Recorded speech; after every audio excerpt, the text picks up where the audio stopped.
Thomas, first off, many thanks for your time and many congratulations on taking up the role as Academy Director here at Manchester City. Can I start by asking how excited you are about taking up the role? I'm really happy, pleased and proud to be here. Manchester City have one of the best academy setups in world football. So the opportunity I couldn't turn down, and the chance to come here to work on the amazing work of recent years is one that really excites me. Can I ask you, was there anything specific about City's Academy that attracted you to the job? Everything Manchester City's Academy stands for matches with my values. Second thing, I'm a dreamer. I'm always think big. So this is a place to dream. We have everything at Etihad campus to develop top-class players. And for me, it's important to work with the experience I have with extraordinary players and with excellent staff members and teams. In terms of this role, did you seek any specific guidance or advice either from your family or friends or perhaps people within the game before taking up the role? I just spoke to my wife, of course, because family is very important for me, and it was important for me to bring over my family to Manchester. I spoke to two closer friends out of the football business, but during my assessment, people I was in contact with gave me such a good feeling.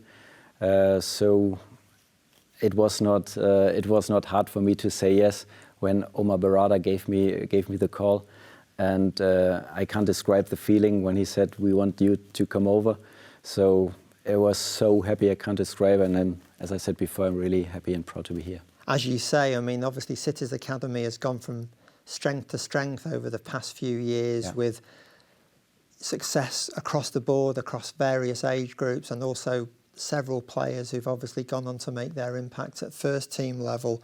For yourself, Thomas, coming into the job, what are your own targets and priorities looking forward?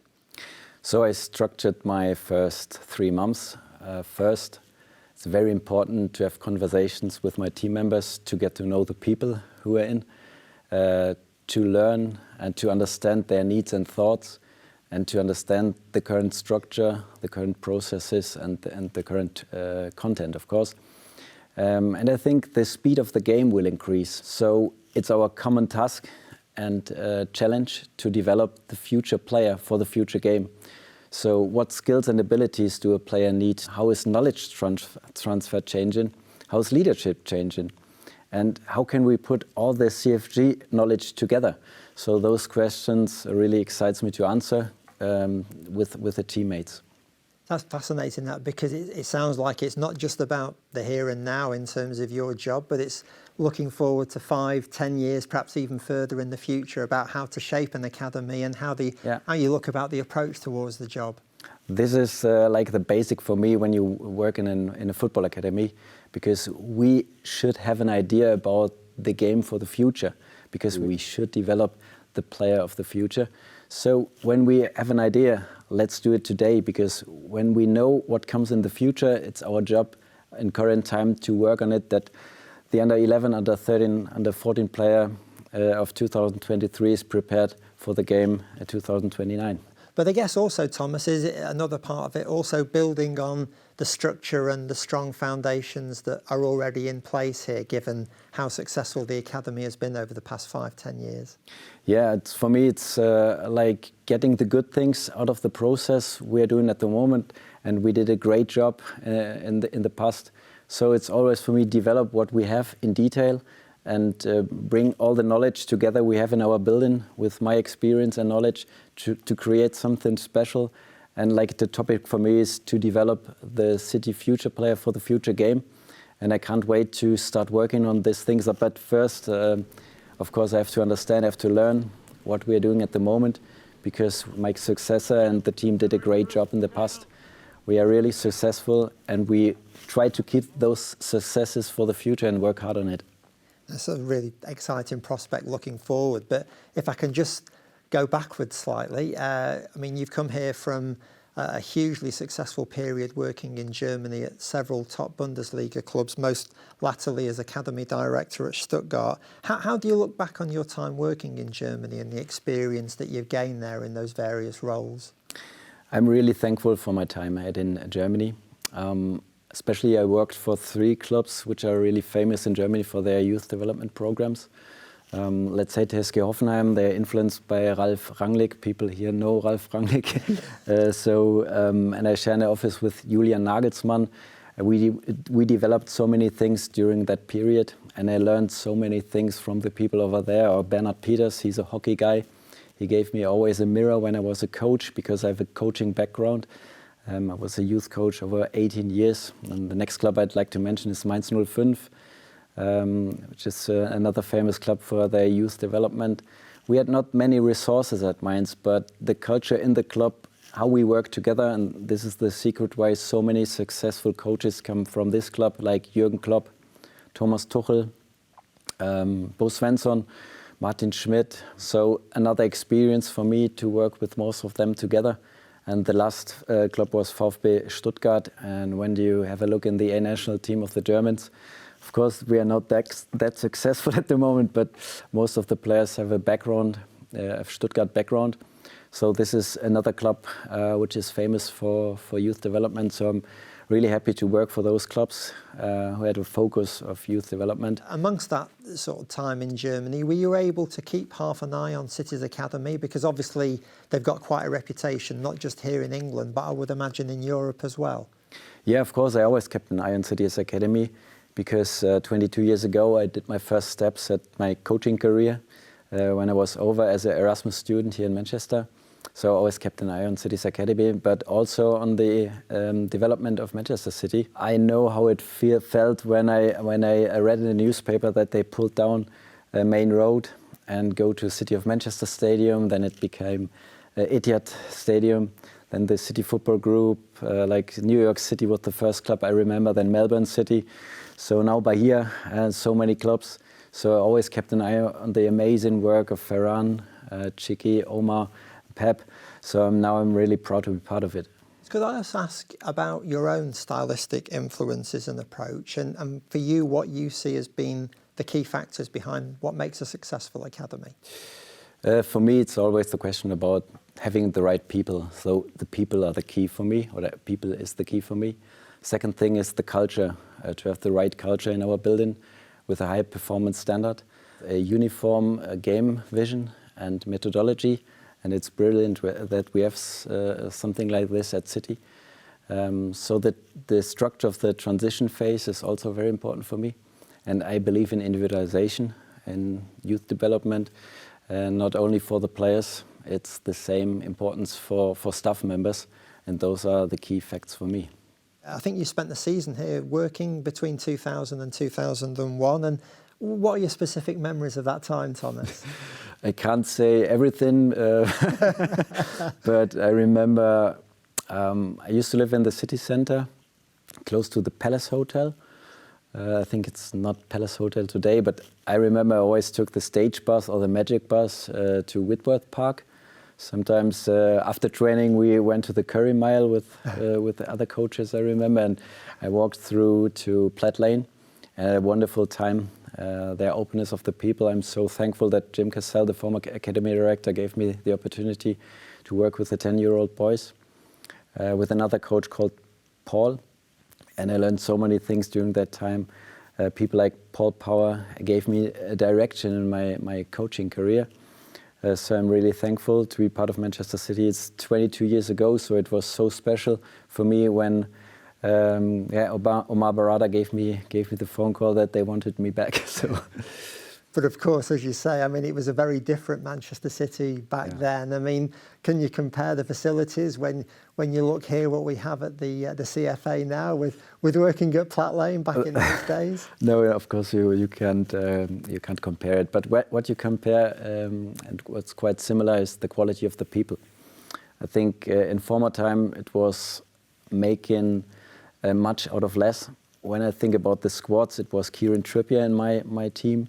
We had John Wright-Phillips, we had Kasper Schmeichel, and the facilities were not that good.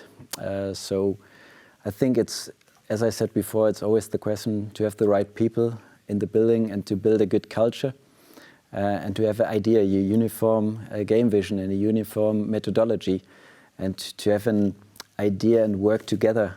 And then with all the knowledge and when you identify with the club, and I think the people do it here, then you can develop players on that level, and that's why I'm here to develop what the team did before, and to develop players for the future on that class. And I guess, Thomas, as well, when you talk about that amazing time and those amazing experiences that you had, it probably just gives you a special bond with the club that you've carried with you for these past 22 years. Yeah, there was always a special bond. Like you need your passwords for internet. So I always had Manchester City and like a number. I'm born in 77, so I remember Manchester City 77 or 6877 Manchester. It was always something with Manchester or Manchester City. Now I changed my password, of course, but this was like my bond. I was always kept an eye on the club, and like for me, it's come full circle. Just moving it full circle, of course, our academy, it's enjoyed a remarkable few years. We've had a hat-trick of titles at under 21 and under 18 levels, as well as producing a host of really special young players. For you, Thomas, how does an academy balance the two elements between being successful as a team and winning silverware, but making sure that individual development continues? Can you marry the two, do you think? Yeah. So I think if a player develop and have a good learning environment, then team successes are the consequence of good development work.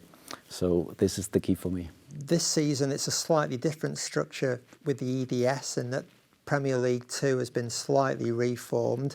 But I mean, yeah, we've got a crop of really exciting young players there, and we're also through to the next stage of the UEFA Youth League, and we're going really well at under 18 level again. Have you any barometers on what you see as success or targets looking to the second half of the season?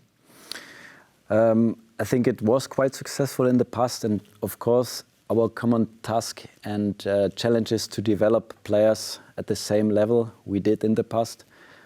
So this is our topic to say, what does the future City player needs for the future game? And we will start soon with the process to give an add-on on the very good methodology and the very good program we have at the moment. And I can't wait to start it with the team. And talking of development and players progressing, we were speaking not too long after the November international break, and that was one that saw Rico Lewis and Cole Palmer, another former academy graduate here, both win their main first full England caps. Is that the ultimate benchmark of success, do you think, for an academy, to see a player make that progression all the way through to full international level? I will keep it short. Yes. Yes, of course. And to build on their amazing work of recent years and to develop this in detail. This is our challenge. And as I said before, I'm like a team player. I bring some knowledge and experience in with my coaching background and with over 20 years in youth development, because I love developing players. But I'm sure we have great knowledge in our organization. And it's all about bringing all the knowledge together. We have experts in every department to develop something special, to keep this level, to develop the future City player. And we all said, when I see our under 13 group, for example, we have in all the squads so many exciting talents.